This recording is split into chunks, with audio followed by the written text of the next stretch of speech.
All right, question number 10 has you find all the real solutions of this. So this polynomial is next to the fifth, so there's 5 total answers if you count all the real and imaginary ones.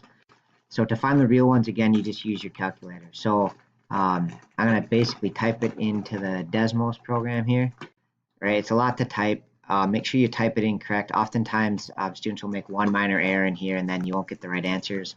But you should get like whole number or integer answers here. So if you look, I got 3 of the 5 answers, -2, 2, and 4, just wherever it crosses on my x-axis. Right, and that's pretty much all you got to do for this one. So just record those answers, -2, 2, and 4. Okay, so out of the 5 answers, we got -2, 2, and 4. And then from there, in the next question, it'll have you find the remaining imaginary answers. That's when you do the synthetic division with these numbers in the window. All right, so these are 3 of the 5 again, and all the real ones will show up on the calculator, right? Which means our other 2 answers here have to be imaginary, otherwise it would have shown up on the calculator.